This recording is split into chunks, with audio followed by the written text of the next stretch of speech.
বন্ধুরা, তোমরা সবাই কেমন আছো? আশা করি ভালো আছো। আজকে যা গরম পড়ছে, প্রায় 40 ডিগ্রি গরম। তো এই গরমের জন্য বেস্ট খাবার হচ্ছে পান্তা ভাত।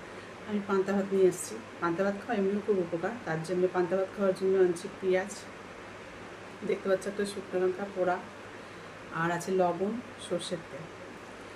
কে কে পান্তা ভাত খেতে ভালোবাসো একটু কমেন্টে জানিও।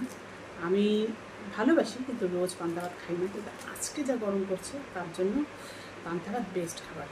আজকে সকালে পান্তা ভাত দিয়ে ব্রেকফাস্টটা করবো, তারপরে দুপুরে অন্য কিছু করা যাবে, ছোটো মাছটা কিছু একটা করা যাবে। তো পান্তা ভাতটা তেল, পেঁয়াজ আর শুকনো লঙ্কা দিয়ে পান্তা ভাতটা মাখছি।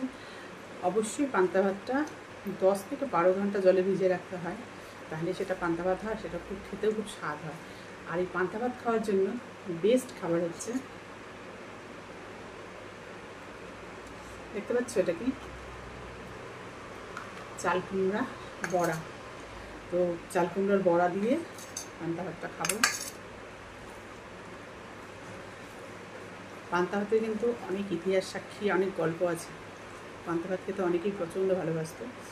তো এখন তো পান্তা ভাত খাওয়া প্রায় হয়ই না আমাদের গ্রাম অঞ্চলে, যদিও চল আছে, আমাদের এখানে তো পান্তা ভাত খাওয়া হয়ই না। কিন্তু আজকের গরম হিসাবে আমি পান্তা ভাতটা কালকে রাত্রে করে রেখেছিলাম, যে আজকে পান্তা ভাত খাবো বলে। পান্তা ভাত খেলে শরীরটা একটু ঠান্ডা হয়। ভালো করে চটকে নিলাম, চটকে নিয়ে এখন খাবো।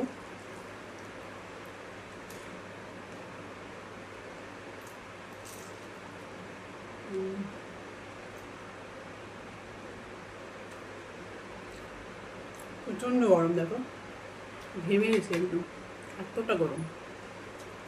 এই গরমের মধ্যে পান্তা ভাত ছাড়া আমার মনে হয় না আর কিছু ভালো খাবার আছে। পান্তা ভাতের যে জলটা আছে না, এই জলটা শরীর আর পেট দুটোর জন্য খুবই উপকারী। শরীরও ঠান্ডা রাখে, পেটটাও ভালো রাখে। তো এই জলটা এখন আমি খাবো।